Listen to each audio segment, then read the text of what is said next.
Felix and Matt on the Devy debate. Welcome to the Devy debate. All right, boys, are we ready to debate?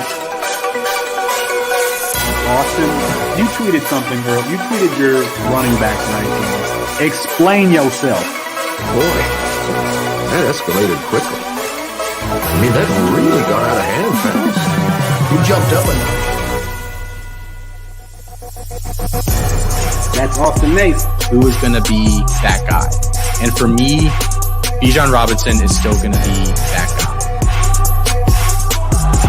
Back to the ground with Robinson, who spins and then tries to bounce it. A stiff arm, another one as he rides it, keeps his balance. They're going to say he stepped out, but I'm Felix Sharp. I know you didn't think that we would get through this episode without mentioning the name one Zach F. Wilson. Screener draw. Oh, Wilson is going to uncork for the end zone, and he drops it in beautifully. And it is his roommate, Dax Milne, on the touchdown. That's Matt Bruning. G. Scott Jr. Obviously, I waxed poetic about him on the last episode, so I won't do that again here. And it's Thomas Fields on the carry. Watch out! Justin Fields! Hello, Columbus! 51 yards! Bruning, are you ready to go head-to-head with me? I am. Got to get my popcorn out here. Hold on. Got to continue. I got it. Kyle McCord is going to end up winning the job. He's going to be rated higher. Well, I'm not nearly as passionate about what I'm about to talk about. Our apologies to Kirk Street. We ran out of time. We'll get him rescheduled soon. And for Matt Bruning and Austin Nace, I'm Felix Sharp. Good night and good luck.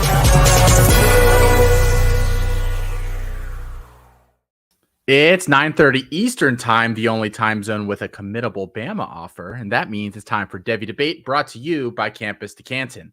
That's Chris Moxley, and I'm Austin Nace. No Felix Sharp tonight, no Matt Bruning tonight. On an abandoned version of tonight's show, we talk early signing day, and yeah, you guessed it, early signing day. But we start with early signing day. Chris, took place all day today. Overwhelming majority of players that we care about have found a home, at least for a few months here. Storylines that maybe people aren't talking about enough. You know, we've heard enough about Arch and Malachi and all these guys. A storyline that you think just following today, people just have not been paying enough attention to. Oregon flip miss is too obvious, right? I think that's the only thing people are talking about here this evening. Yeah, if you have not paid attention today, know that if you had a prospect come into your school, there's a good chance that they are now an Oregon Duck. Yeah, so I would check your vaults and your safes and everything to make sure your players are still there. They might not be. Yeah, I would be careful. I have one that I think you want to use, so I'm not gonna steal it from you. How about the lack of commitments? A lot of players today deferred. Like high-end players deferred not signing today to tomorrow or Friday. And I think that's pretty interesting. And it kind of tells you, or is emblematic of the NIL era, where people and schools and collectives are probably still in a last-minute arms race in terms of money, trying to secure some of these guys. So there's a handful of them out there. DeAndre Moore is a good example of one who is recruiting tomorrow. I don't think Travis Hunter has made his decision yet. Has he hit 100,000 followers? We get the man to 100K, and there's nothing. It's just nothing. It's almost like he never intended to commit today. I don't know. So yeah, there's just a couple a handful of guys that I really thought would get it done, and I think that's an NIL thing more than anything. Do you think it's an NIL thing, like a negotiation tactic on the part of the players? Or they're kind of holding out a few extra days for some more cash, or do you think they're legitimately getting multiple messages from multiple teams? The messages are probably about cash, so both. Fair enough. Fair enough. A coach is probably saying, "Hey, we'll bring you another $500K, and your parents can sit in the press box next to Ludacris for a handful of games each year. I don't know who he's a fan of. So I'm just coming up with names. What would that be a deal maker for you if they said that you got to sit next to Ludacris in the press box, or your parents did? Would that win Chris Moxley's signature? That would not win. If you told me I could sit next to Hootie, Darius Rucker in the press box, I think I'd be down. Big fan of Hootie, South Carolina alum. So if I got to have 6 games a year with him, might be a deal breaker. Fair enough. We want to hear from you guys listening here. If you want to drop in the chat, what outrageous thing that you would ask for on top of your NIL cash to get your signature, get that thing over the line. Anything's absurd. Anything goes. Anything at all. Please keep it PG-13 or lower, please, or else we can't read it here on the show. Were there any commitments that surprised you today, Chris? It wasn't last year we had Travis Hunter, the number 1 overall player, flip to Jackson State. We obviously weren't going to have that happen because the FCS school is probably not as intriguing without Dion there. But I mean, was there a guy that kind of surprised you? He wanted going back to Oregon and say literally their entire class. And the chat is talking about it. I am a little bit surprised that Jurion Dickey. Did he end up committing today or no? I thought he did. I mean, I thought he did too. His messages were very vague. You have to read 12 sentences. I'm happy for him. I'm not going to read all of that. I'm just going to assume that he did commit. Because I thought he did commit. Okay. So I'm surprised he committed because I didn't think he was going to today. I thought he actually, okay. As of 12 minutes ago, Oregon announced it. So I'm surprised Jurion Dickey actually committed because I thought he was going to waver a little bit and maybe not end up there. So happy for Oregon and the gigantic class that they had. But besides that, I kind of feel like everything fell into place as we expected it. No big offensive flips. Obviously, Dante Moore is the big one. Didn't really happen today. That was kind of brewing for a couple days. And then Austin Novosad. But I wouldn't consider Novosad a major flip. I mean, he's a 4-star quarterback. We've got some folks in the chat. It seems to be full of Iowa fans here tonight lamenting the Caden Proctor flip. And that, I think it was I actually think that happened yesterday, right? I think that's when he announced that he was flipping. That one, it was all Iowa for a long time. Then all of a sudden, I actually thought he'd go to Colorado. I really thought, I guess he's the number 2 offensive tackle in the class, top 5 player overall from Iowa. And he flipped there to Alabama yesterday, and he'll be joining, surprise, surprise, another loaded Alabama class.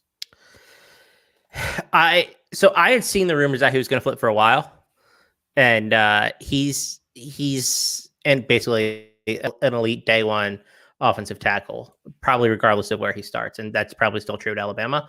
So if you're an Iowa fan, you're probably upset about it, but how surprised are you really? Just saying. I'm trying to think how to phrase this. The fact that they were unwilling to make any sort of concessions offensively feels like they doomed him or doomed that decision a little bit. Not that he needs them to be throwing 40 times a game or anything, but it's certainly not a lot of fun when every game is 12-10. You want to have your job a little bit easier than that. Does it make you feel better or worse that they're going to open up the offense this year with Cade McNamara under center? I will take big fat lies for 1,000. No, it'd be hard not to open up the offense more. I don't know how many times they threw the ball this year. It wasn't a lot, and it certainly wasn't downfield a lot.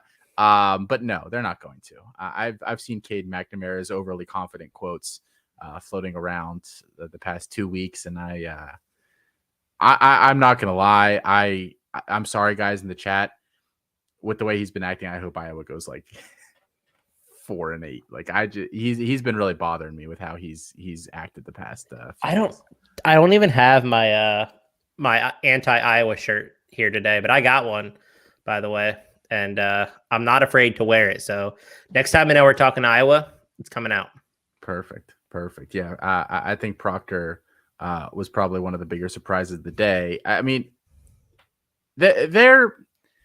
It was about as predictable of a day as you really could have gotten. I mean, a lot of the big names signed early this morning. There wasn't even a lot of anticipation. I think the biggest drama is actually with Peyton Bowen, the safety, who Yes. I don't even know if he's actually signed yet. There have been conflicting reports that they haven't actually received his fax at Oregon.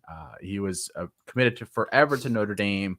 Then there were rumors the past couple of days that it was definitely Oklahoma, and then Oregon today seemed to finish the job. I have heard, these are Twitter streets, that something's going on there. I don't think they've received it either. I have not read that they have, just that he was flipping. That would be, I mean, if he does flip, that's huge. That's probably the biggest one of the day. But if he doesn't flip or something's going on there, that's a fun storyline to follow, because he's certainly the highest profile guy. Anytime you're flipping a 5-star, that's a big deal. And they also flipped a 4-star corner too. I mean, Phil Knight is going out with a bang. 84 years old, still kicking. Do you think that was the Dante Moore cash? Yeah, that they're taking Dante Moore's cash and just spreading it around a little bit more evenly. I mean, whatever works for you. They also got DJ U's younger brother, who is a 5-star defensive lineman. Yeah, so he was an incredibly good tight end as well. Do we think he's playing edge full time? I mean, I think he should. I thought he looked much better as an edge than a tight end. Well, yes. Personally, I know that family has a history of questionable decision making when it comes to these sort of things. But yes, I think that he'll play edge. And do we think is there a player besides Travis Hunter in this class that you think will play both sides of the ball? No. It's just so incredibly rare, And I think, if Travis Hunter had signed, maybe Florida State would have let him. I don't really know, but I know Alabama does not look kindly upon that. They haven't let guys do that in the past. It does. I mean, as incredible as Hunter is, and I do really think he could do it. I don't think staffs want to set a precedent by, a guy comes in and says, well, he did it, I want to do it. It's really hard to tell a kid, well, you're not Travis Hunter. Guess what? You just didn't sign that kid. That's true, already though. Over at that statement. So I'm not sure there's another player that can do it in the class at a high level. Nicholas Harbor's talked about doing it, but he has so much work to do as a receiver that I just don't think it's going to happen. Same with Mateo. But excellent athletes who are both 5-stars who will probably dominate as edge rushers. If you were a coach, would you rather a player tell you that they want to try to play both sides of the ball, or that they want to play 2 sports while they're at your school? 2 sports, because it doesn't always overlap as much. Kyler Murray did it for a handful of time at Oklahoma. There's been a bunch of players who've done it as well. That is not unheard of. When was the last successful both sides of the ball guy in college?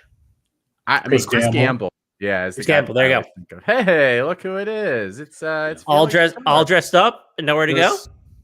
Chris Gamble. I'd rather have the players say that they want to play both sides of the ball.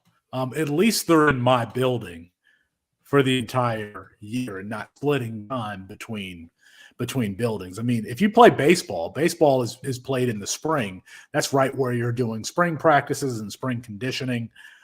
Give me the guy who wants to be, play football, but wants to play both sides of the ball. Did Travis Hunter make his commitment?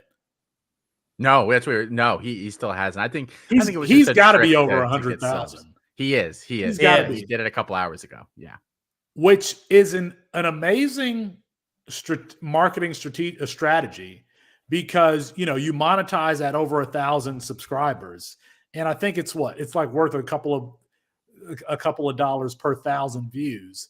He just started his YouTube page and said, all right, I'm getting 100,000. It's really, really smart. He's a smart kid. Yeah, he hit the digital marketing jackpot today. Someone advised him on this, by the way. Not that he's not incredibly smart. That's what I was. He's surrounded him with smart people who are like, you want to make the most of this, dude? This is what we're gonna do. YouTube star Travis Hunter coming to your airwaves. Would you rather have a player be a YouTube star, play both sides of the ball, or play a different sport? Well, now that they can be YouTube stars, remember that Florida State kid a couple years ago that had that they took away his scholarship or whatever, or he violated the NCAA rules because he was taking videos of him doing trick shot kicks or something, and he was That's so lame. By the way, yeah. Was that Jimbo who did In it? the case of Ohio State, Ryan Day has chosen for G. Scott, and he's resulted to just being a YouTube star. So, is G. Scott a YouTube star? Did I miss this? yeah, he plays video games on his YouTube channel. Oh, I didn't know that. With 5 followers or hundreds of thousands? He has more views than catches. Let's say that. So 3? I mean, if he had 4 views, tell he'd be us much. doing a little bit better. Yeah. Well, Felix, I want to ask you, since you've graciously hopped in here with us, how was your date tonight? You're on here with us, so it can't have been amazing, right? It was fine. It was fine. Okay. I had an engagement. Who said I had an engagement? Sorry, an engagement. I forget what the kids are calling it these days. Yeah, I hadn't heard that one yet. And I have to ask you, Felix. Yeah. Did you have fun gallivanting around New York City this weekend? I did. Have you told any New York City stories? Is this in the show sheet? No, I figured we'd maybe do a short little after show. We could talk about it. But I'm looking for the show sheet. I cannot find the show sheet. Oh, there isn't one. I don't know if you missed the intro. when I'm gone, We're I expect riffing. the show to run exactly. I give you guys ideas in the group chat on what to talk about today. That's what we're going to talk about. It's just not formalized in any sort of document. Would you want to sign a letter of intent about? So what we'll we're gonna tonight? we'll talk about everything that happened in New York in the after show. Yes. So stay tuned for that. If we get 100,000 followers, Felix will announce exactly what happened on his date today. And exactly what happened in New York City this weekend. Yes. So back to early signing day, which is our main topic for tonight. I know we talked a little bit about this on the show today, and Felix, I'll come to you on this. Who's your big winner on the day? It could be a team, a player, a school, NIL, a concept. What was the winner today? I got to think it's USC, and from a fantasy perspective, I think that it's USC because they recruited, signed, and closed on 3 high-level recruits: Malachi Nelson, the 2 wide receivers, Zachariah Branch, and Mekhi Lemon. And for our perspective, that's exactly what we want.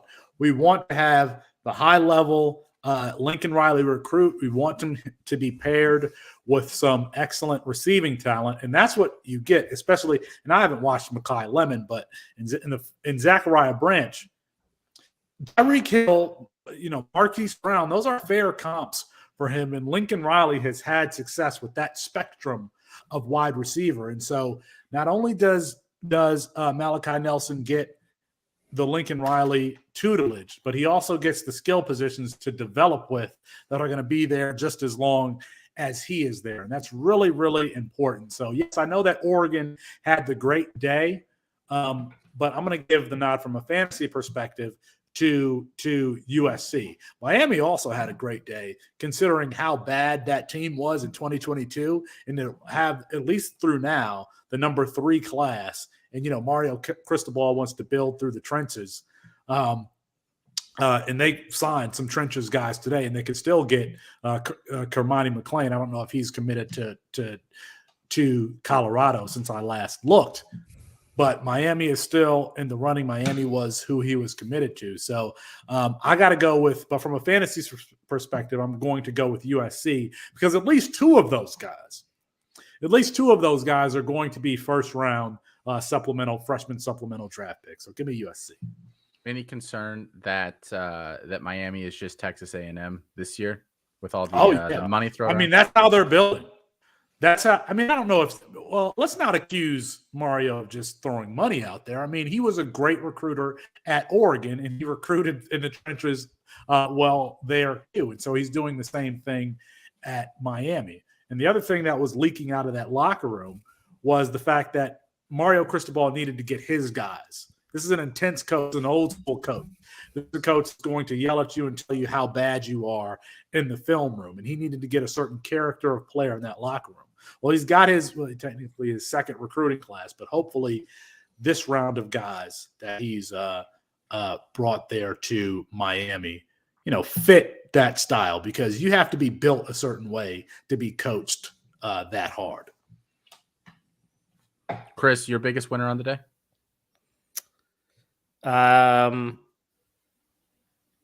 Give me kids who are trying to get the bag.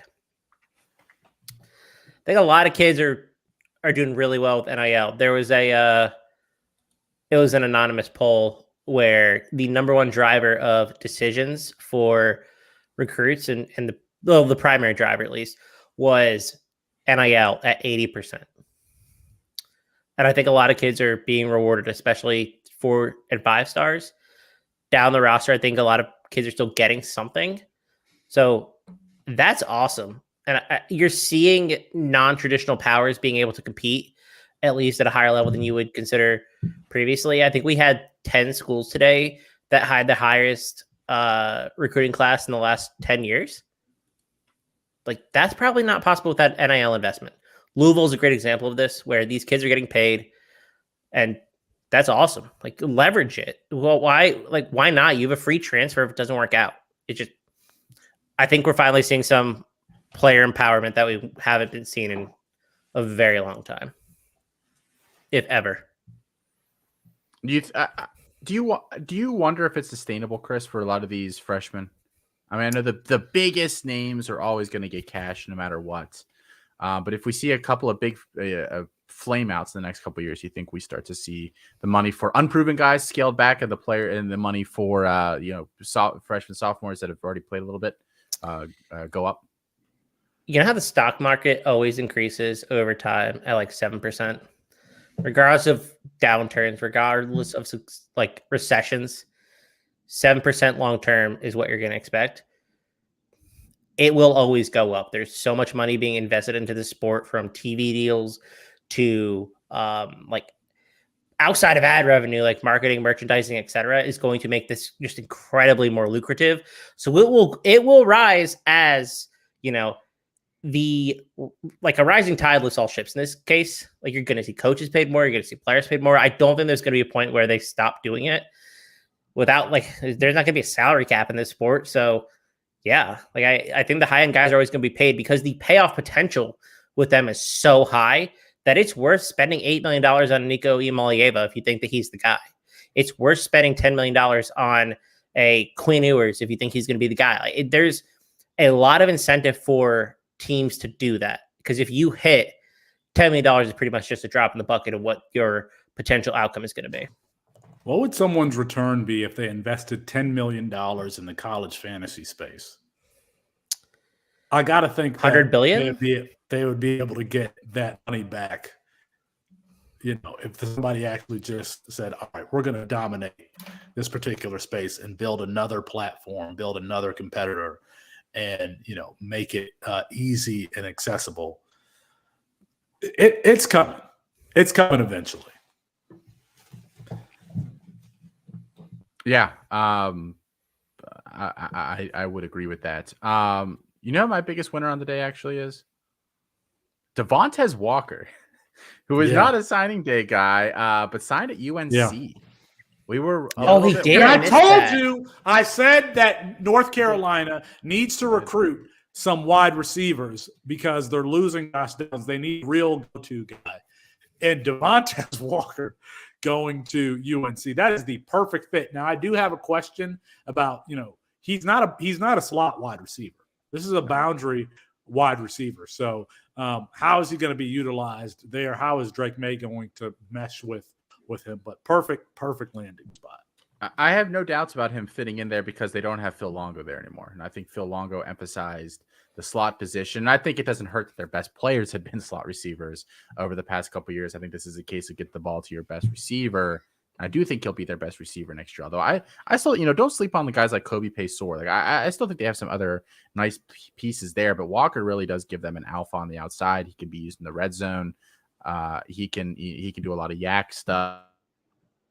I'm pleasantly surprised that he went there. You know, the theme of pretty much every show I've been on over the past month is self-awareness, and to these self-awareness to end up in a spot that's going to end up highlighting them the way they need to achieve whatever goals they have. I think UNC is great for Devontae Walker, and I think hitching your wagon to a guy that looks like he's going to be an early first-round draft pick next year at quarterback, really never a bad decision. I mean, how early do you think realistically he goes in like CFF drafts next year, Chris? Second round?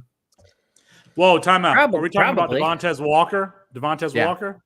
Yeah. In supplemental drafts, Devontae Walker needs to go no lower than the second round, the end of the second round. Does Walker CFF have Devy upside? Nelly is asking. Yes, he does have Devy upside. Mm-hmm. If you're a 6'3", 215-pound wide receiver who can stretch the field, I mean, that's what Christian Watson is. This guy absolutely has Devy upside. So he was a guy that I was trying to add to my roster at the end of the season last year. His value goes way up, in my opinion. As much as Isaiah Nayor going to Texas last year, and we see that he, at least for me, he was in top 20 at wide receiver. I think that there's an argument that Devontae Walker should make the same kind of jump. If you listened to us at the end of the year, we talked a bunch about Devontae Walker and why we think that he is someone you need to add to your bench, both for CFF and, Felix and I talked about this on Twitter extensively. I think we brought it on here a couple of times that we just think he's a size speed freak. Guy's just like really, really athletic.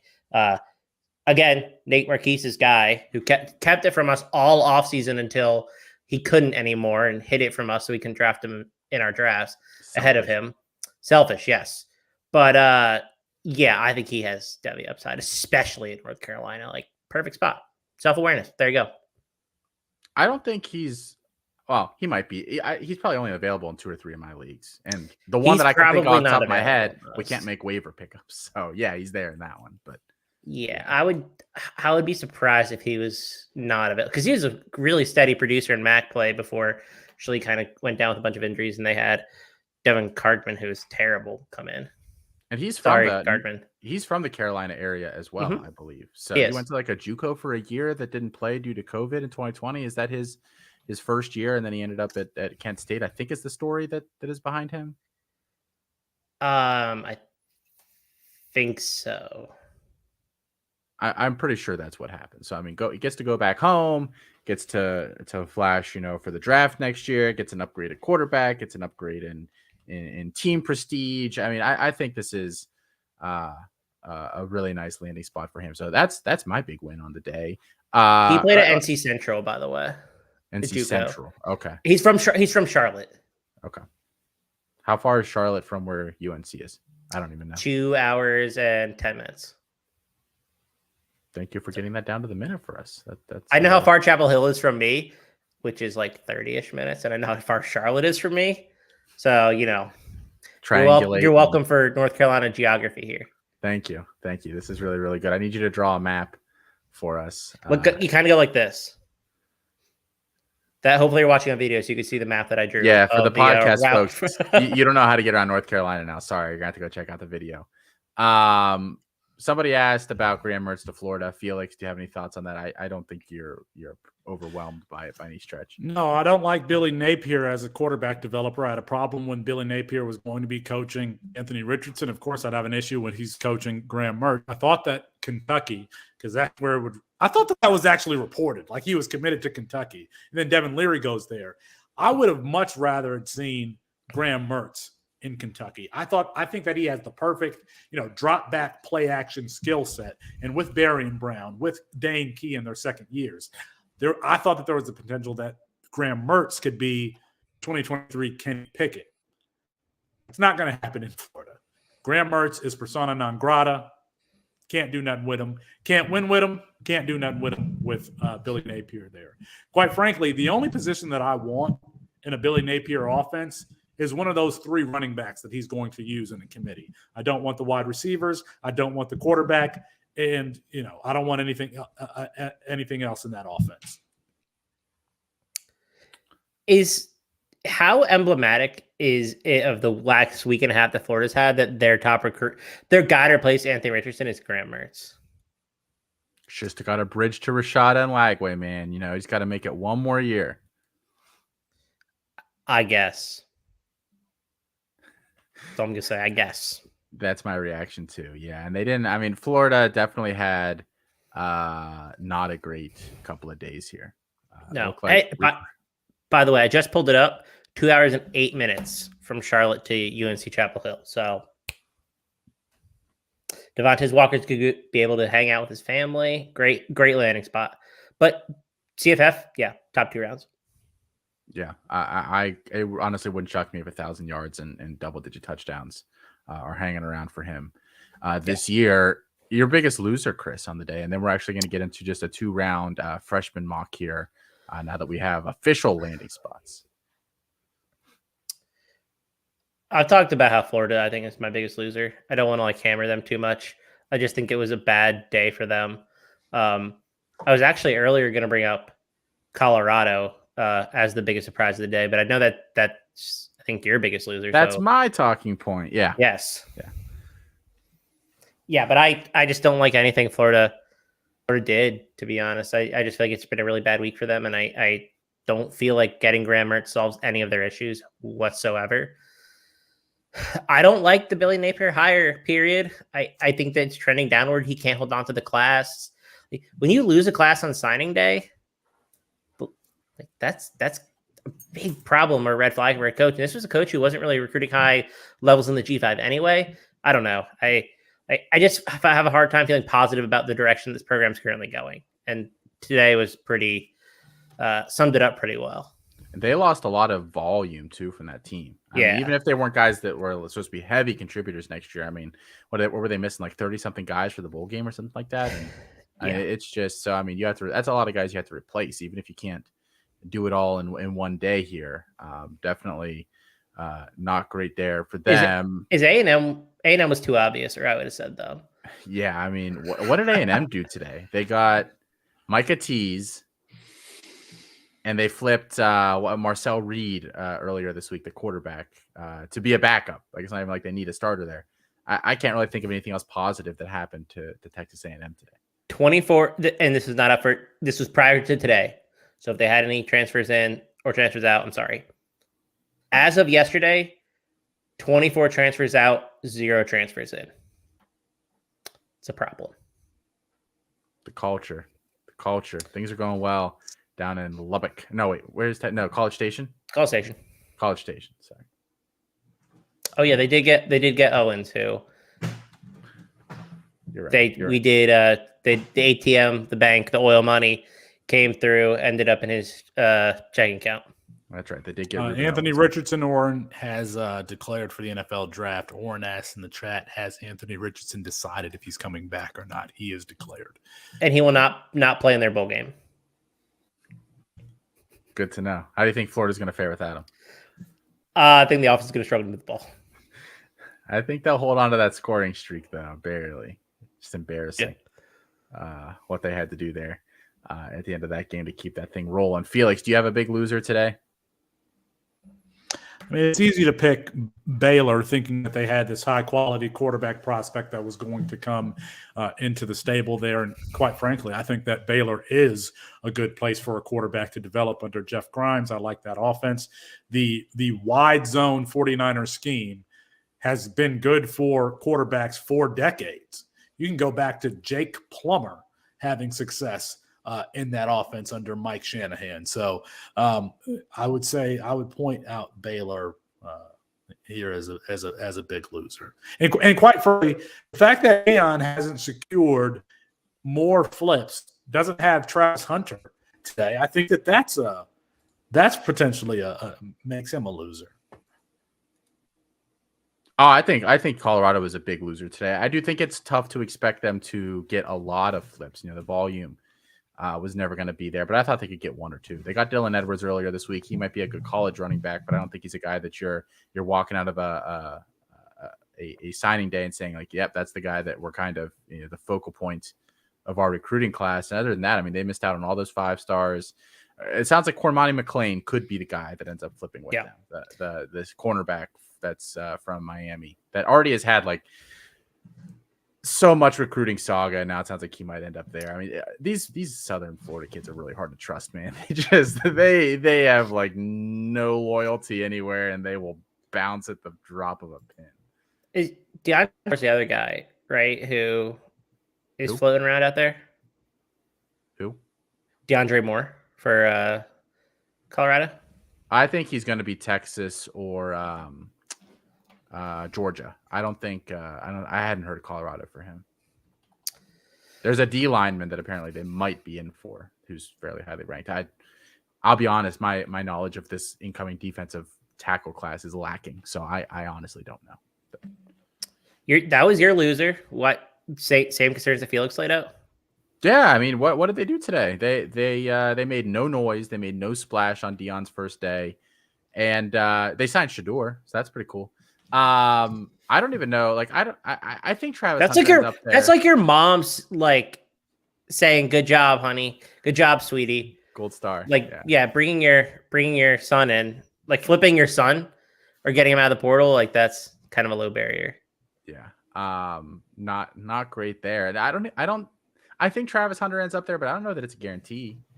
Enough people are sticking around that like. I don't think he's going to end up there. I think he's going to end up at Georgia. You do definitely think that. You think Georgia's going to let him play both ways? Jared said he doesn't think that they'll let him do that. I don't know, but I do think he's going to end up there. But he said he'll go somewhere where that's really important. If you're Kirby and staff and you offer him like a couple mil, plus like you're going to be developed defensively as the top 3 pick that you can be, I don't know why he wouldn't. Colorado cannot match the NIL. They are selling Deion Sanders. That is what they are doing. So if Prime is enough for him, then Prime's enough for him. But I don't necessarily know that that's going to be true. Yeah, I definitely think it's questionable. Maybe, Kevin Coleman probably still ends up there. Yeah, I think so. I don't even. Is he officially in the portal? I had not seen that yet. I think he entered. He's not going to stay at Jackson State. I'm just not sure that he'll head to Colorado either. I mean, Felix, the fact that we're just talking about Colorado at all today is still a win for Colorado, but you disappointed in what they did today too, it sounded like? Colorado? Yeah. Yeah, I said that they were a loser. They got Dylan Edwards, and Shador Sanders has committed there. But I think that, at least me, I was expecting at least one more high-level flip, maybe a 4-star.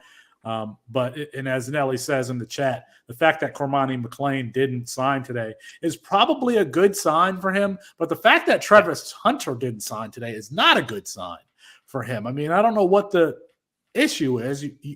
You know that Prime is going to let him play both sides of the ball. Is he going to do that at Georgia or Alabama or any of these other schools that are recruiting him? I don't think so. So, but I mean, it is day one. It is day one, and the high level, skill position flips that we saw today are what Austin Novosad, and that's about it. Everybody else stayed with the schools that they had originally committed to. So maybe we'll see some further developments as we get, further. How long is this early signing day period? Or is it just today, or can they sign? They can sign up till February. Is that right? Yeah, they have. Okay, so Nicholas Harvard, they have until February, and he wants early signing day. So maybe we see some further developments later this week, and we will too. Like a guy like Lenore Sellers, who I really hope South Carolina gets. He pushed it back to Friday, and I wouldn't be surprised if a handful of others do too. We already know DeAndre Moore pushed his back. A lot of the guys that Deion was trying to flip did not flip, which is a little concerning. Like, it's not just that he didn't get anybody, but he made a concerted push for like 5 or 10 guys and didn't get any of them. Like Vakari Swain, who is like a athlete, wide receiver, DB. Like, I thought he would flip, and he did not. He actually ended up staying with South Carolina, which was unexpected in my opinion. Like, they did get Adam Hopkins, who's like the 51st rated wide receiver in the class or something. That was their other signing today. So, and we talked about it a little bit on the early signing day stream that we did today. Like, his best tape is not actually as a wide receiver; it's as a corner. Like, he's not anything spectacular from what I've seen personally. So, I don't know. All right, we ready to get this draft started? Yeah, let's get this mock going. Let's do 2 rounds. Felix, I guess, we'll let you go first because you're the only Because one. I'm the least experienced with this class. Is that what you're saying? That's fine. It's a pity pick. Yeah. So go ahead. Yeah. I think that there are. I'm trying to think. I think that there are two candidates that I would consider for the one-on-one, and they both play for the same team. I'm going to take the quarterback. Lincoln Riley has done a great job at developing these guys, so I think Malachi Nelson is the one-on-one, and I think it will probably end up being the consensus one-on-one when it's all said and done. I mentioned this on our stream today when I was not on air in the chat. It's just bad process to not take a Lincoln Riley quarterback at this point, right? Like the guy has 3 Heisman winners and he's a 37-year-old head coach or a 42-year-old or something. Like, holy crap, that's never been done. And this guy's got like 25 years left to coach if he wants it. Just craziness. Chris, we'll go with you second here. Go ahead. Yeah, this is actually a pick. I think Malachi Nelson also secures himself as the quarterback one, first overall, no question. I'm going to go Cedric Baxter. He's the RB1. I think that he is the clear cut RB1, at least in my opinion. I don't think that Haynes is in the same tier as him, which there's a back and forth at our site, whether or not that's true. But I like Cedric Baxter. I think that he's the most talented running back in this class. And going to Texas, being under Steve Sarkisian, who has developed two, I don't know who said the stat today, so I'm sorry if I don't credit it. It might have been Felix. 4 of the last Heisman winners have been Steve Sarkisian running backs. So he obviously knows what he's doing. Doak Walker. Doak Walker. Doak Walker winners have been Steve Sarkisian running backs, Najee Harris and Bijan Robinson. So I'm not going to be mad. I know Jadon Blue's also there, but so is Jonathan Brooks. We need to stop discounting Jonathan Brooks, who was 3rd on the team in carries. Did Roshan Johnson declare? Yeah. Did he declare? Okay, he did. So Jonathan Brooks might be actually the starter in the bowl game, I'm assuming. I don't know why people are discounting him. I would not do that. I think the problem with him is I just think Baxter is so superior to him. And I don't know if can he take a receiving role. We'll be interested to see how Texas divvies up the running back carries there next year. Does Brooks become like Roshan, that's the goal line guy only, or does Baxter? I mean, I don't know how they're gonna divvy all of that up, but it will be. It's probably a 3-headed committee next year, or a 2-headed committee that turns into a 3-headed committee once Baxter kind of gets up to speed with the playbook. Malachi Nelson 1, Cedric Baxter 2, Austin.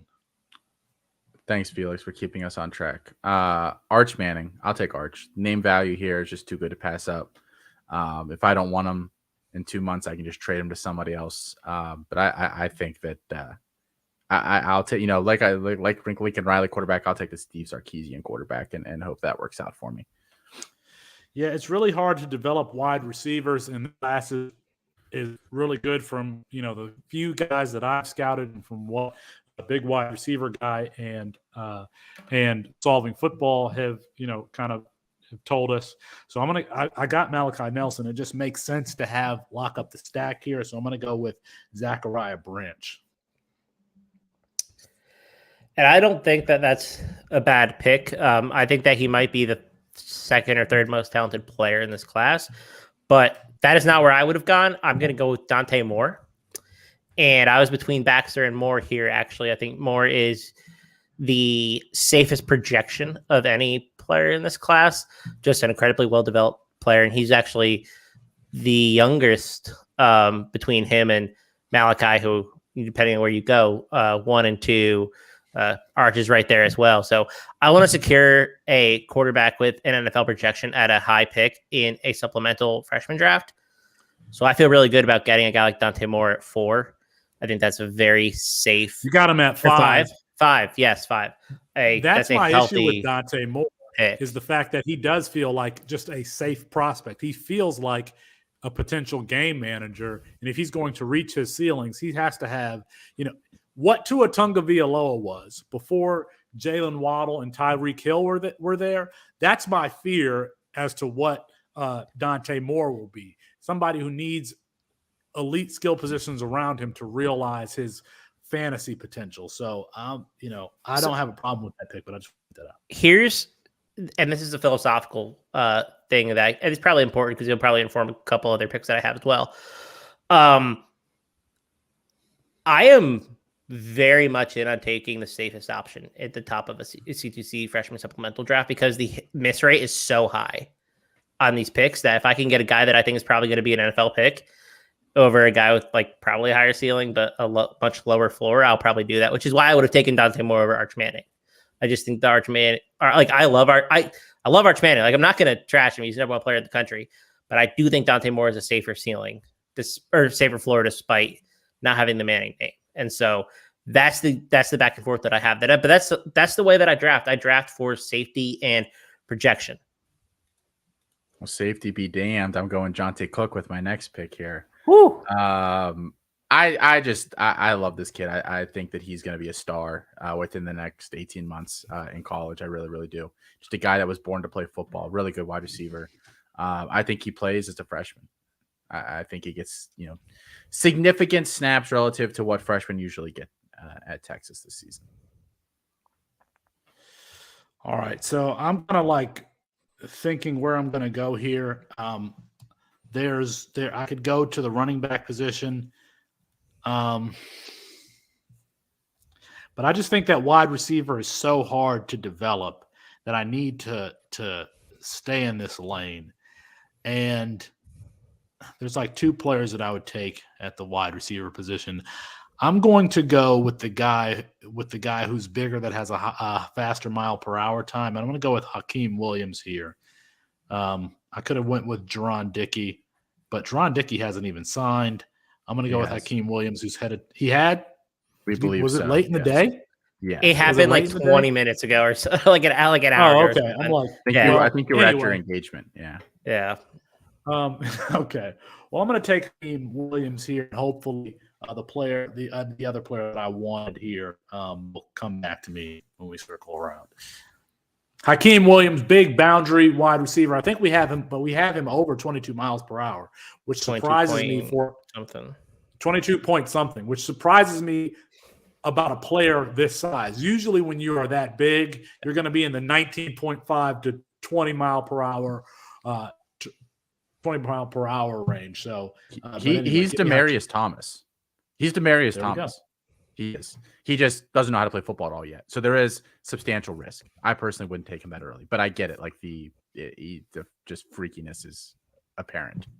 These boundary guys have really high ceilings. We haven't seen one of these big body guys in a long time, but this guy has some athleticism. Mike in the chat, Mike Valerie, campus contributor, says that Hakeem Williams is 19, and they don't have a good history of older freshmen. I want to address this. That's actually not true at the wide receiver position from what the guys have said. Just real quick, because I had a bunch of people fake news media say something about that. It sounds like maybe quarterback is the only position we're worried about age as guys enter college. We're not worried at running back, and we're not worried at wide receiver, especially for a guy like Hakeem that's only been playing football for 2 to 3 years. We're more concerned about that than his age. So don't let that throw you off if he's a guy you really, really want this year. Chris? Yeah. I think that's early for Hakeem Williams, and I think you'll be able to get him later in supplemental drafts, in my opinion. But I'm going to go with Justice Haynes. I think he's the best running back available. I think that you can make an argument for him to be in tier 1. I don't think he's there, but he's clearly in my RB2. And I think he's a step above Reuben Owens or Roderick Robinson, depending who you have as well. I just think this Alabama room is going to sort itself out in a positive way for him. I don't think there's necessarily a lot blocking him, and I think he occupies a role that Alabama wants to feature. And his play type really lends itself to, I think, the way that Alabama's coaching staff is wanting to deploy these guys. So it might not be Dex here, but when Jason McClellan moves on, he might operate in that Jason McClellan role, which is I think a really valuable role for fantasy and one that the NFL skill set is prioritizing as well. So I like Justice Haynes, and I'm happy to get who's my RB2 here. I think that I like that. I think Justice Haynes is the RB1 in this class. I think that there's a tier after him. I think that he is clearly the RB1, or at least if there's another running back who's comparable to him. It's not Cedric Baxter. in my opinion. So maybe there's somebody else down the line, but Justice Haynes is clearly my number one in this class. I think you're on the same page as Alfred with that one. Yep. All right. I'm going to take. We're smiling. He won't listen. Don't worry. He's been listening to it feels like he's like a random sample of shows, so you never really know when he's going to drop in and get you. Right. I'm going to take Jackson Arnold here. I think we talked about this on the show a little bit today. Like he might be the Cade Klubnik of this class. That like are his measurables the best? No, they're really really not. But like Klubnik won the Elite 11 for whatever that's worth. He's highly accurate. He's very polished. He goes to a place where he's probably going to sit for a year, and then like, is Oklahoma A going to transfer portal somebody in over top of him, or B bring somebody in that's better than him next year as a freshman? I kind of doubt it after watching their limited success in the portal the past couple off seasons. So he feels pretty safe to start there. I think that's a good spot for him. So I'll take Jackson Arnold here. The last quarterback that I feel like pretty good about, at least like, being pretty darn good, at least in college. Were you on the show, the Better Sports Show with us, Austin, where we had Alan True on of 24/7 Sports, friend of the show. He said that some people within the scouting industry and especially 24/7 view Jackson Arnold as the top quarterback in the class. I think that's crazy, but he's definitely not a bad player by any stretch. So whatever. I'm going to take Brandon Ennis here, wide receiver headed to Ohio State. I haven't watched him or scouted him myself, but the people that I trust are very high on this player. And Ohio State, they've had some misses, but that's because they haven't gotten playing time. Brandon Ennis is a 5-star wide receiver, and so I'm going to take it. I mean, that feels like really good value at the 10 overall. So give me Brandon Ennis. I was going to take him at my next pick. I didn't think you would, so that hurts a little bit. Chris? Yeah, I'm going to go Jerion Dickey here. Felix, you didn't take Jerion Dickey earlier. You took. I did not. No. I took Hakeem Williams. Yeah, you talked about him for a sec there. I just think he's a really solid 5-star wide receiver. I don't know what necessarily his projection is going to be, but he's a high-end player who needs to learn a little bit, but he's an outside guy, and I think that he can be incredibly successful. He's a good athlete. Just a guy that that's the type of wide receiver that I really want to invest in. Like, I've been just attracted to that prototype, and I go back and forth on how high he should be going in drafts. I think he's going to go higher than I'm taking him at this pick, though, just because of his measurables and opportunity there. I think that he's a player that is going to rise. I think Hakeem Williams is the same way as well. But I think this is the range that's probably going to end up going, which I don't even know what pick we're at. We're at like 112. We're at the 11th pick, yeah. 11. We're at the 11th pick. And I like getting him at 111.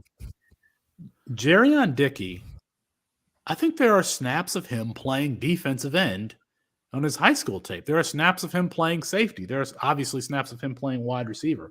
The only player who I can think of who had that kind of profile coming up is Braylon Edwards, who could have played defensive end. When you think but yes, these wide receivers who are 6'3", and they're 215 pounds, it's probably nothing for them to get up to 240 pounds and play defensive end. That's the kind of athlete that Jerion Dickey is. Now, I think that he's also very raw, given that he was playing all of these positions. But there's no question about his physicality, which we don't necessarily see from the wide receiver position anymore, except for when George Pickens is pushing over a cornerback who's in his back pedal. But that's the type of tenacity that Jerion Dickey brings to his game. So he's probably I think the comp for him has been A.J. Brown. So that's the kind of ceiling that we're seeing from a guy of a physical wide receiver built like between he and Hakeem Williams. Hopefully one of them hits, because that's a very high ceiling profile, the bigger alpha wide receiver. He's my wide receiver 6, and it's interesting because I have like so many negative things written down about him, but the potential is just so clearly there. Yeah. Like that's not like it. That's not a knock on him. Like that you can just watch him and say like, he lets the ball get inside his frame too much. Like he's overly physical to the point where like he doesn't have to be at times. Like that's not always necessarily a good thing. Like he's not a great yak threat. Like that he lets DBs kind of get on him a little too much at the line of scrimmage. Like, and it's just like, well, I don't really care because I can see this great player despite all these bad things. Really good. You are Michelangelo, and Jurion Dickey is your marble, and he can become a beautiful sculpture. I used to think that it was the 16 chapel, as in the number 16. Oh, hold on. A lot of people who are listening to this don't realize that it's not the 16th chapel. It's the Sistine chapel. There's no way. You're just saying other people think that to make yourself feel better. No, I actually think that. I actually think that's true. People do. So I was there over the earlier this year when I pieced out for like 2 weeks, and they don't let you take pictures there, which sucks, by the way. So you got. I hope the Vatican isn't listening to this, but. So what I'm doing is I'm pretending I'm texting and I'm just snapping shots. I'm like, I got David and not David.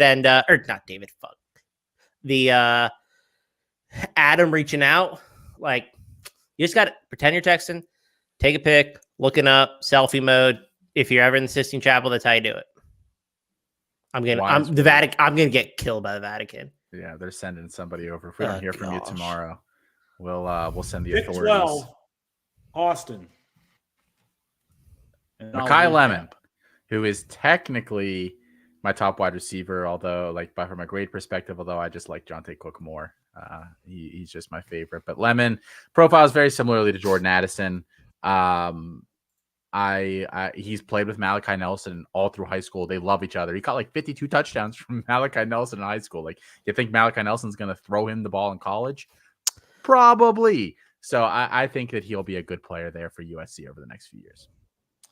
All right, here is 1 through 12. Malachi Nelson, USC, quarterback, went number 1. Cedric Baxter, running back, Texas, went number 2. Arch Manning, quarterback, Texas, went number 3.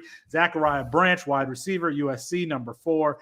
Dante Moore, quarterback, UCLA, went number 5. Jonte Cook, wide receiver, Texas, went number 6. Hakeem Williams, wide receiver, Florida State, went number 7.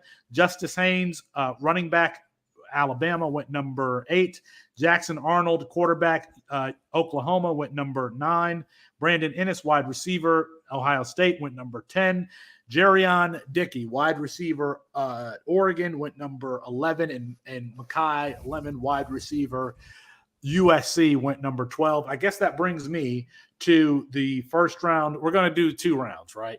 All right. I'm going to stop his slide here. Nico Iamaleava, I think that people are worried about his frame and not necessarily having a traditional collegiate or NFL frame. But you know what? Neither did Baker Mayfield. Neither did Kyler Murray. You know, these guys don't have traditional frames until they do, until someone does it. And they're like, oh, well, I guess this guy can play the position. He's also going into a system that I think is perfectly suited for his skill set. And there's no starter. I'm assuming Hendon Hooker doesn't have any eligibility left and is declared. Hooker does not. They swear up and down. I don't want to hear Milton it. Is starting. Joe Milton is starting. They okay, swear. Whatever. So Nico Iamaleava, I'm going to take him here at the 102 or the 201. I don't even like Nico, and I think this is a fine spot for him. Yep. Like, I just think that offense is such a smash spot. And after you get outside a few guys, like, yeah, I'll just take give me the points now. I'll worry about later. So yeah, I actually, I like that spot. I feel like it's a good. I think more often than not, he might actually go in the first round of supplementals because we have a lot of people that disagree with our take on Nico being skeptical about his NFL future. I would have taken him if you did not. So, I think we're in the right range here. No greater praise. All right, Chris. And I would have also taken your guy too. So I feel like we're in lockstep on this. I am going to go. I've gone back and forth on this one because I wanted to take Makai Lemon, and then you took him, and then now I'm kind of scrambling a little bit. I'm going to go Deuce Robinson. I am someone who notoriously takes tight ends early because I feel like they are Where is Deuce Robinson committed? I don't know yet. Nowhere. He's from Arizona, right? He is, yeah. But word on the street is USC, but no confirmation on that yet. Yeah, USC, Oregon apparently is making a push. I don't know. I would be surprised if he didn't end up USC as well, but he is by far, in my opinion, the tight end won the class, and he does not grade out that way for us.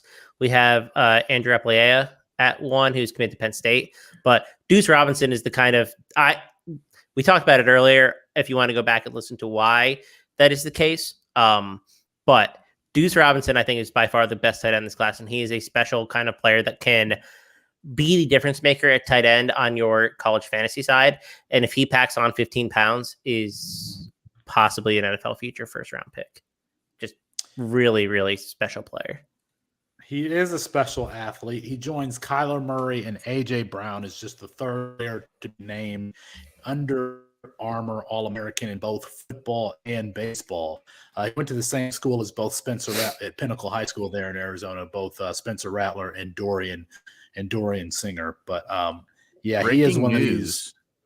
This is actually funny that you guys say this. Deuce Robinson received a new crystal ball in 24/7 to Colorado, Arizona, USC, Georgia. Oh, come on. I don't hate that. What do you mean? I hate it. There's no place. There's no place better at developing tight ends. Yes, there is. He's not going to play there. They just had Eric Gilbert enter that. He can go to USC. He can go to Iowa. He can go to Michigan. So here's play with Dan Lanning there. Here's why I actually hate what Georgia is doing here. They've already locked up 2 other commitments in their tight end room in this class, and they've gotten them to sign, which means at this point they would have to transfer. That is a ginormous middle finger to the 2 tight ends that they signed. Actually, I hate when schools pull this crap. I will probably never root for Georgia again in my life if this is what happens. I just think it's such an FU to the players that they've already brought in. Who Pierce Sperlin and Lawson Lucky. Yeah. He's a better player than both those guys. Don't get me wrong, but it's Nelly. It's scummy. It is. It's crap. It's incredibly scummy, and they're not going to face any repercussions. We'll hold them accountable. Yeah, somebody here will. Yeah. So just all right. Let's speed this up, gentlemen. We got the second round. Austin, your victory on the clock. Give me Roderick Robinson, running back, headed to Georgia. Was supposed to go to UCLA. That still bums me out a little bit, but I just think he's a good player. He's 230 pounds. He is like a dog.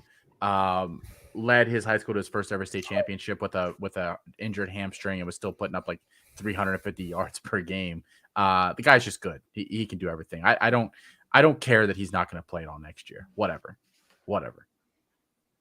Felix, it's my turn. I think I'm gonna go back to the wide receiver position, and I'm just looking to make sure that that's exactly what I want to do. And yeah, it is what I want to do. I'm gonna go ahead and take a shot at an Alabama wide receiver here, a productive Alabama wide receiver playing in Texas 5A, Jalen Hale. 6'1", 185-pound 4-star, with a depth chart that doesn't have a lot of established players there at Alabama. So give me Jalen Hale. Chris? If you're watching the video, I threw my head back because I thought Felix was going to take the guy that I wanted, which is an Alabama wide receiver named Malik Benson. An incredibly productive wide receiver. I forgot what I was going to do here. I actually forgot what I was going to do. Go ahead. He was an incredibly productive wide receiver last year. The only reason that he didn't go to the reason that he went JUCO, I should say, is because there were non-football concerns. 10 for 400 meter. He's 6'1". He had a 61% receiving yardage share, 92% touchdown yardage share, over 6 receiving yards per team pass attempt. an elite returner, 13 kicks for 27.1 return yard average. Like, this is a dude who can play freaking football. He's going to be really good, in my opinion, at Hutchins. He's coming from Hutchinson, going to Alabama. I really, really like him in this class, and he'll be a second-year player, but he's good. Is Hutchinson's where Cam Newton went? No. Alvin Kamara went there, I think. Okay. All right. They're like a very, very notorious, not notorious. They're just a very popular JUCO destination for a lot of high-end players. Yeah. All right, so I'm actually going to take the running back. So I have Roderick Robinson as my RB4. I'm actually going to take the guy that I have at RB3 here, and that's Dontavius Braswell, and I'm sure that's going to make Chris happy because I believe he's a South Carolina commit. So I thought I could get him. I thought I could get him next year. I would have taken him. There is literally no receiving work at all on his tape, but I like him a lot. He's got a lot of wiggle at over 200 pounds already. I think defenders have a really, really tough time squaring him up, which I think is definitely a plus. Some of those micro movements that you were talking about on Twitter the other day, Felix, I think he has them in spades. I think he's a very natural athlete. I think he's a bit of an advanced runner already. Like, he knows how to, flash in rushing lanes to make defenders commit and then bounce. Like, he already kind of has that skill down, which I like to see a lot. I just really like him. He's physical. And again, he's already over 200 pounds. And I think he actually looks like he's over 200 pounds. So I like this kid. I think he can be pretty good there at South Carolina. Chris, you reminded me what my strategy was going to be for my next pick, and I get to execute that strategy here at the 207. I'm taking Devontae Walker, who is probably available in 95%. 95. Oh, you just Malik Benson. He's not a freshman. Yeah, he's come from JUCO though. Devontae Walker's available in Devontae Walker won't even qualify for our freshman guide. No way. Yes, he will. No, yes, he won't. won't. He should. It has to be players that are under 5% rostered on Fantrax. He's certainly he's 75 to 90%. Yeah, not 75% rostered. Yes, he is. He was like a wide receiver, 15 on the year. Yes, he's rostered. He's available in a lot of my CTC leagues. Okay, can I? Dumbasses. All right, I'll make my pick then. I'm going to go Marvin Harrison Jr. At Ohio State. Ooh, never heard of that. All right, so I got to pick somebody else. You guys are stretching the bounds of my current knowledge of this class. I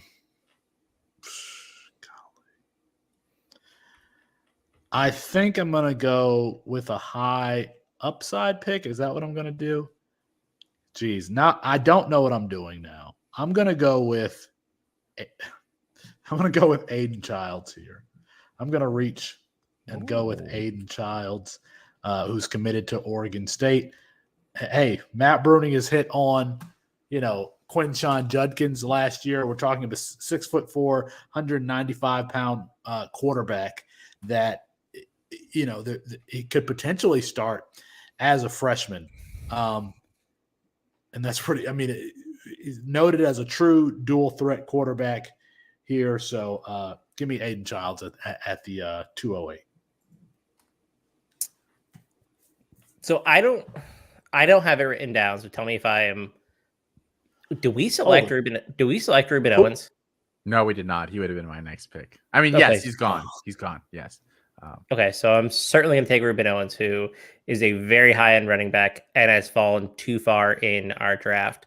I'd be shocked if he wasn't going higher next time around. We're just not I don't think any of us are mega fans of him, but I think where we're at right now, it's a no-brainer to take the upside play. Texas A&M running back room is kind of depleted. They have Le'Veon Moss.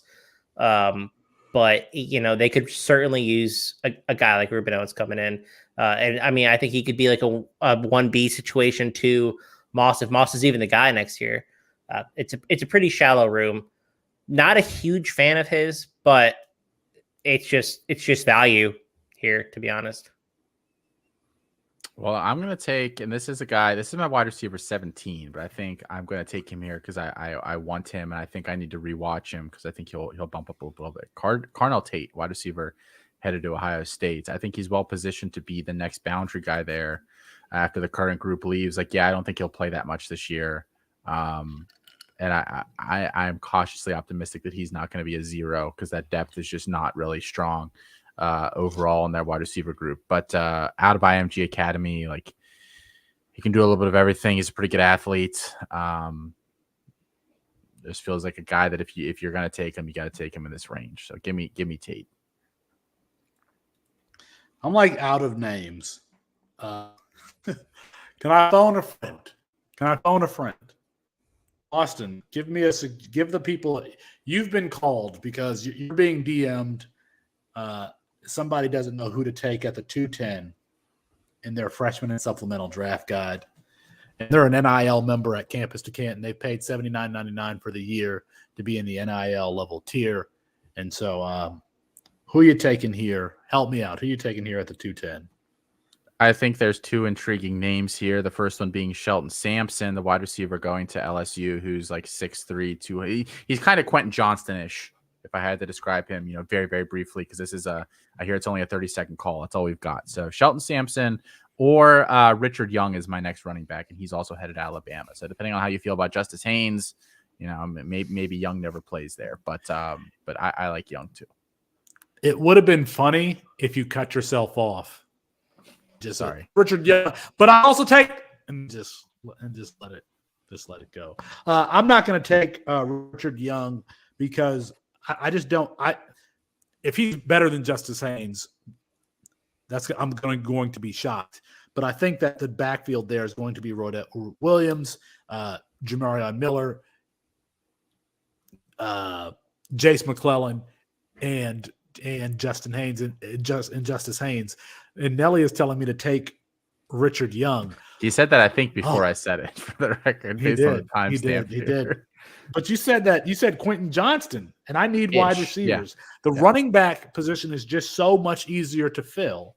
So I'm going to take what I think is the rarer commodity, and I will take Sheldon Sampson, which I hope is my last pick. I think it is. It is. You got lucky. Yeah. Let's do round 3. No. Okay, that works. No. I've gone back and forth on this pick a bunch because it's my last pick. I want to make sure I get the right one. I'm going to go with the guy that we had on earlier. Joined us for the very end of National Signing Day. He signed his letter of intent to go to Kansas State, and I'm going to go quarterback Avery Johnson, who is not quite there physically yet, but I think he can be. He has the frame to add weight, and I think that he could be a very good option in this Kansas State offense. I think he's the type of quarterback that they're looking for there, and I think he's a perfect fit. I think he's going to be a very productive collegiate quarterback, bring you CFF upside, and I think that he has the tools to possibly transition to the NFL side. He talked about how he is working with his personal quarterback coach based out of Kansas City, and you saw an improvement in his mechanics from last year to this year, and I think that he could still only be improving. So I am going to select friend of Campus Canton, Avery Johnson. Well, with the last pick here, then I'm going to take the only tier 1 player I actually have left. I actually have one tier 1 player left, and this player scares the absolute crap out of me, which is why I did not take him earlier. But I have Jaden Greathouse as a tier 1 wide receiver in this class, going to Notre Dame. He's out of Texas. I get a lot of N'Keal Harry vibes out of him. He's a 6'2", 6'3", 200 plus pound wide receiver that, like, if you're 6'2" or 6'3", 200 and you return punts, like, I am just all over you. I don't even care. This kid does that at a very high level. I believe he had 5 or 6 touchdowns on kick returns this year alone. He can stretch the field. He dominated the highest level of Texas football, high school football competition there over the past 2 seasons. He's going to a wide open depth chart at Notre Dame, at a school that seems like they're more committed to trying to pass the ball if they can get a quarterback in there to do that. So where could it go wrong? I just think I worry about his high-end athletic ability, and I worry that Notre Dame just kind of sucks at evaluating wide receivers. So maybe there's something off there. But I like him, and he's my wide receiver 4. So to get him here makes me pretty happy. You have an engagement with Jaden Greathouse later. Oh, man. All right. Inside joke there. Here's the rest of the second round. To recap, At the first pick, Nico Iamaleava, quarterback, Texas. Deuce Robinson, tight end, uncommitted, but crystal ball to Georgia. Roderick Robinson, running back. Where is he going? Georgia. Jalen Hale, wide receiver, Alabama. Malik Benson. I don't know why I'm being teased for choosing the next player, but Malik Benson out of community college, out of JUCO, going to Alabama. I took, Devontae Braswell, running back, South Carolina. Montavious Braswell, running back. Montavious Braswell, running back, South Carolina. Then I took Devontae Walker, wide receiver, North Carolina. Aiden, wait, did I also Aiden take? Childs. Wait, I think we have one more pick left because No, we don't. Unless I'm I wrote missing them all a pick down. here. Okay, Childs is next. Do you want me to pick up where you left off here? Yeah, go ahead. So Aiden Childs, quarterback, headed to Oregon State. Ruben Owens, running back, headed to Texas A&M. Carnell Tate, wide receiver, headed to Ohio State. Shelton Sampson, wide receiver, LSU. Avery Johnson, quarterback, Kansas State. And then Jaden Greathouse, wide receiver, Notre Dame. All right, Chris, parting shot? You sprung it on me. I apologize. Hold on. There has to be no sound between the time he says parting shot and the time the first line is uttered of the parting shot. We are going to get this right on the next show. All right. Actually, Chris. reset it. Austin, go ahead, reset it. All right, Chris, parting shot. Not everyone is in the weeds like we are, analyzing long shot players from 131 and more, including FCS programs, to find NFL potential. What shouldn't get lost in this is the thousands of players who don't have NFL potential but are making the game what it is. Take Carlton Marshall from Troy, for example. A walk-on at the time, he's probably too small to be drafted at 5'8", as a linebacker, but he did break the all-time tackle record. He led the Troy Trojans to their second ever ranked finish in the AP poll and one of their best finishes ever under John Sumrall. It's stories like this that make college football better. Marshall is likely on his way to being a fun trivia question in a few years, but the impact that he had on the game is undeniable, both in Troy history, but now he holds coveted records. Just because the general fantasy community doesn't care about these players shouldn't take away from their accomplishments. And without these unsung heroes, college football is boring, stagnant, and an uncomfortable amount of parity. I say all of this to realize that during bowl season, you're seeing some of college football's best careers end, and we should appreciate the players for what they are and how they improve the game, despite not always having NFL upside.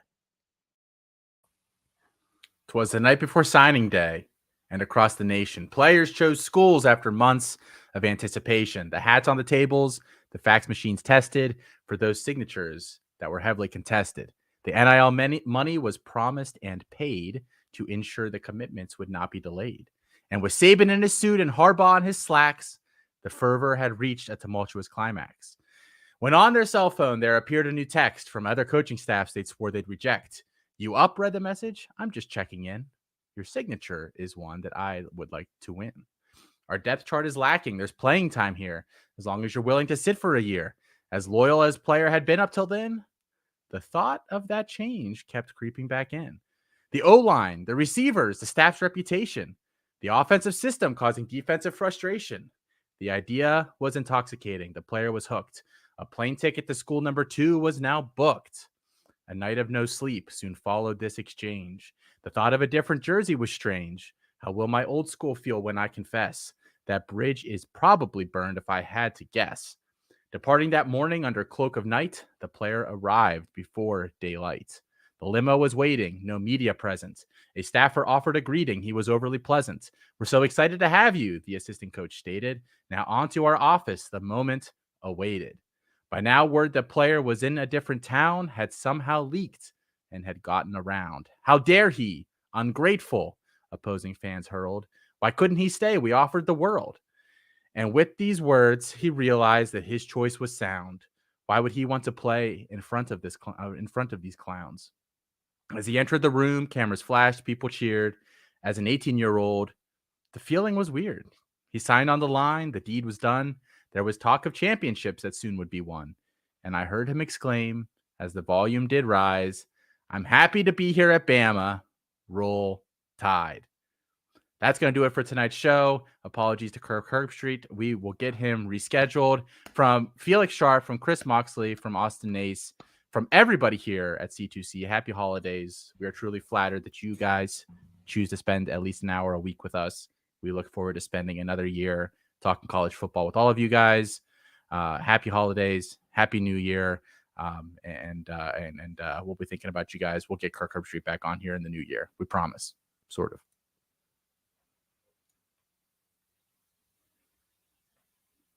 Boom.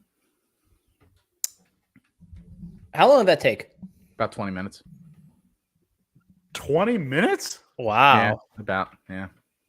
That's Travis pretty Hunter impressive. is now announced he's going to Colorado after we finish recording, by the way. Damn it. Well, we're still recording.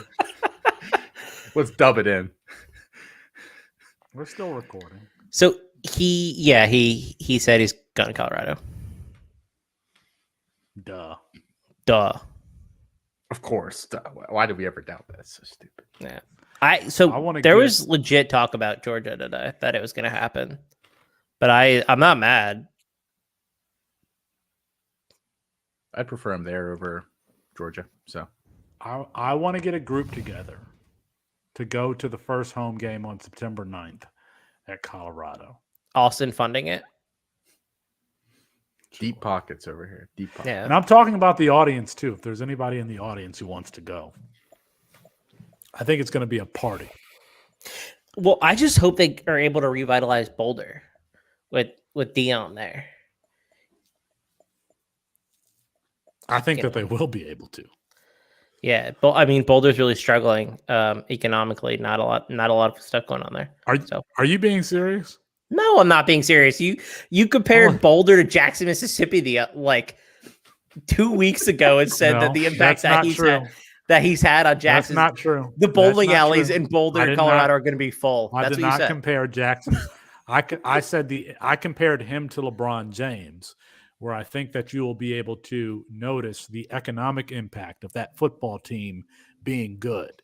And he's going to be, well, even not even being good. They don't even have to be good. The show that he's going to bring to Boulder, Colorado, I think that you'll be able to feel the economic impact there. You don't think that this is true? The median home income is like $850K. Or no, sorry, the median home price is $850K. Yeah, it's one of like the priciest places to live in. Like richest zip codes in the country. All right. Okay. All right. Maybe. How about that? I won't say it's impossible. The bowling alleys might be full. The farmers markets might be buzzing about Dion. The dog salons for only doodles probably buzzing about Dion. My parents have a Labradoodle. Yeah, so does my sister. Yeah. I could see her buzzing about Dion though in a doodle only Buzz. buzz. So I almost did not do that parting shot. I actually had another one written before I did that. And then I was like, well, let me try to put together a somewhat compatible version of The Night Before Christmas. That was so mine was what I had for last week, and I was feeling like shit, so I didn't do it. So that was like right before the Troy game. And so I used Carlton Marshall as my example. But yours was elite. So the best it was stuff probably I've the ever best heard. one. Yeah, it's probably the best one that we've had. Thank you. You should have. I don't know if you teased that in the intro, but I would have if I was Nelson. So here was the intro, Felix, because you missed it. So I said, the 9:30 Eastern time stuff, and then I said on tonight on the version of tonight's show, we talk early signing day, and yes, you guessed it, early signing day. But we start with early signing day. That was literally just the beginning. That's pretty good. The only time zone where with a committable Bama offer. So I always have to. Felix always does good ones, so I feel like I have to really think of them. It's hard. It's hard to think about them. It's to have to come up with a new stupid ass joke every single week. Are we teasing New York City stories tonight? Nothing crazy happened. Well, no, please. We can still. There's still good stories from there. So I planned. I'm a very boring person, and I'm trying to not be a boring person. So I planned this trip to New York, and I, once I planned it, I asked if anybody wanted to go. I like going to the Comedy Cellar there in Greenwich Village. The Comedy Cellar. If you are a fan of Louis, the show from Louis C.K. on FX, the Comedy Cellar is the club that he's walking into in the intro. There's a pizza place where he's eating like a piece of pizza in that intro song, and that pizza place is like right down, about 10 feet away from the cellar. Went there in September. I wanted to go back. Went there in September, and it's a place that's known for pop-ins. And when I went in September, Michael Che, who a co-host and writer, co-host on Saturday, co-host of Weekend Update on Saturday Night Live, he popped in and did a set. It's a very small, intimate space. Anyway, so I wanted to go back there. And the first night we were there, we went to 3 shows, 7:30, 10:45, and midnight, 12:30. Between the 7:30 show and the 10:45 show, I noticed that the owner of the club was sitting right next to him, right next to us in the cafe upstairs. And I said, "Hey, Mr. Dorman, blah blah blah. This is Austin," and he comped our tickets for the next 2 shows. And by the time we were at the 3rd show, like all of the different people came up to us from the staff and were like, "Oh yeah, you guys are those guys." Blah blah blah. And Austin, you ran into wait, hold on, I'm stealing the thunder. You ran into somebody that like intimately there. Yeah, so our server was actually somebody who was friends with my wife from back in Pittsburgh. Like that we hadn't seen in a couple of years. Very, very odd circumstances. So we just walked in and yeah, they were there. So it was that was pretty crazy. So but I thought that a lot of the majority of the comedians were pretty good, I thought. Of note, we saw Colin Quinn, who was also used to be on Saturday Night Live back in the 90s. Colin Quinn is he's a legendary comedian. Colin Quinn bumped my chair, apologized to me, and then I tweeted about it and he responded. He responded to me. He responded twice. His set, it's funny watching these guys do it, because if you've ever been to an open mic night, you see like the open micers taking their notebook with their jokes or their phone and they put it on the table. That's pretty much, even at the professional level, even Colin Quinn had his iPhone on the chair right next to him, probably with his notes app up. So it's like from a first time open micer to one of the legends of comedy, all doing it with the same process. We saw Colin Quinn. We saw Andrew Schultz. If you all are familiar with Andrew Schultz, he was the pop-in on Saturday. Who else of note? I can't remember. That's probably the 2 people, who are really, really noteworthy. There are some. Well, the one guy was. They said he does a podcast with Leslie Jones, which I thought was really interesting. Yeah, I was hoping when they were like, she does this podcast with Leslie Jones, like, oh, it's gonna be someone famous and cool. It was some guy I'd never heard of. He wasn't that great. But, who if you had to look about all the comedians and say who's the one who does a podcast with Leslie Jones, you would not have picked him. Kind of a dorky, white, effeminate guy. I remember. I thought his set was fine. It was fine. It wasn't like amazing or anything. It was polished. That's what's funny is so we saw Colin on Friday and on Saturday night. And on Friday, he absolutely killed.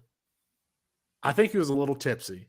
He killed. He did the same set on Saturday and was probably like the 3rd or 4th best guy on the lineup. I mean, he did not have the room rocking like he did.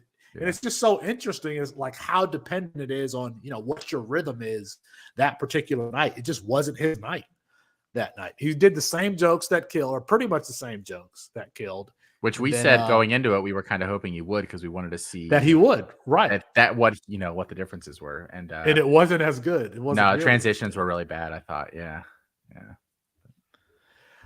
Austin likes quality things, so he had to get himself some shoes there in New York, and he had to tell me about the difference between this cowhide and where the cowhide comes from, how the leather attaches to the sole, and how that's an indication of the quality and all this stuff. Of course, all things that you would expect from Austin. Yeah, Austin, we went to the famous Prince Street Pizza, sat in a line for about 30 minutes or so. Yeah, to get this pizza. Yeah, you tell the rest of this story. So we get in there, and for Felix, it's Detroit style, like their famous pizza. It's like, well, this isn't even like New York pizza. Like what the hell? Like I'm not going to order this. And I was like, just shut up. Like everyone comes here to get the pizza. Like just shut up and order the damn pizza. So we did, and it wasn't very good. Like I was very, very whelmed by it. Even if you hadn't said like this is like some of New York's best pizza and you just handed me that piece of pizza, I'd have been like, eh. But like with that context, I was really like, like this is. I didn't even finish the second piece. Like we each got 2 pieces, and I like ate like 2/3 of it, and I was like, I don't want any of this anymore. We'd also eaten like a lot of pizza that weekend, but it wasn't very good. There's like a sensation to trash something that is highly touted, and I kept taking each bite, just thinking like, is this what I'm feeling? Like, is this actually good? But I just think that it's bad because of how much hype that it's gotten. That pizza was gross. Yeah, it was absolutely gross, and the sauce was bad. In my opinion, like the sauce sucked. I was thinking like maybe sometimes they have a different style of pizza, and that's the one that I should have gotten, but it was gross. Yeah, we both like looked at each other and we were like, "It's terrible." You also hate this? Like trying not to like be vocal about it, so we didn't get our asses beat on the sidewalk outside of the pizza place. But yeah, so that was New York. Yeah, it was fun. What do you want to talk about the hotel accommodations at all? Well, I did drop that comment in the chat that Felix likes to be the little spoon. Felix only booked 1 bed for us, so it was a cozy weekend. We really got to know each other over the course of the trip. I feel like you and Felix might have been on different pages about why y'all were going to New York together.